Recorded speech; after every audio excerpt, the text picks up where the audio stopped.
If you're anything like me and you like to upcycle furniture or recycle furniture, or simply just give it a new fresh coat of paint and give it a new lease on life, then this video is for you.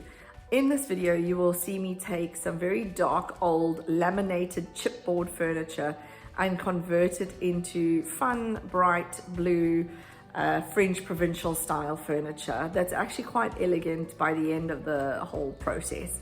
It is a bit of a rough video, so I do apologize for that. But please enjoy it and see what you can learn. We'll be doing some decals in this one as well, hand painted, of course.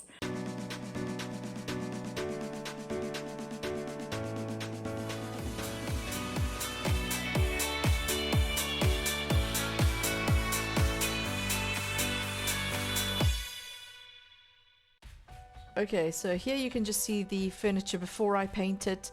It's very cheap laminated chipboard furniture. This is a basic idea of what it's going to look like in the end. Now, just to make very clear, this project was done with the absolute basics, really and truly. I used wall paint and I used a brand called Beta wall paint. There is nothing fancy about it. It's not anti-mold. It's not like wipeable. It's none of that. It's just your run-of-your-mill wall paint. So this is one of the units before it got sanded. I did a very, very light sanding of 220 grit on it. That's the brand, the sandpaper, 220 grit. That's the wall paint. And then I literally just use a normal wall paintbrush, and I start with all the sort of trim and edges, as you can see here.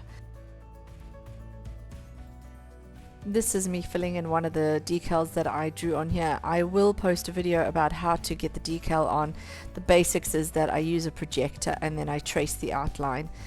Over here you can see I filled it in with paint, and then I'm just going to give it a good sanding to age it up a little bit.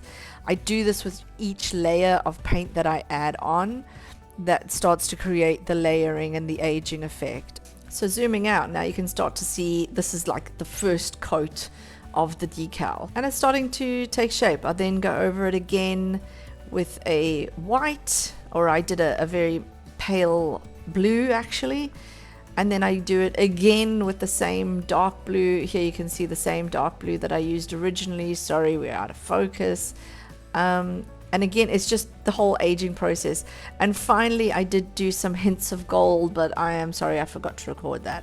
So here I'm busy sanding with a 60 grit sandpaper. The reason I'm using a 60 grit is I just want to get down to the wood as fast as possible because I'm going through a couple of layers.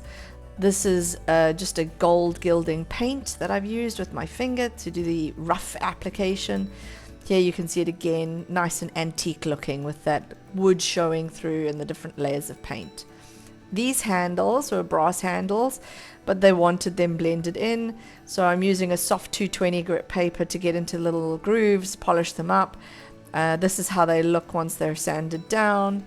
But then I did add some more of that gold, that richer gold onto it, because I just felt they looked almost too new. This is the final piece.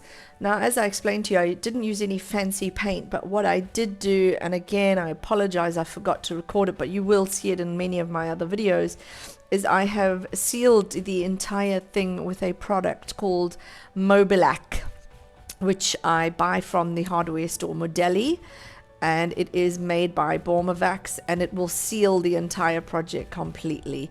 So it protects whatever is underneath, in this case being the wall paint.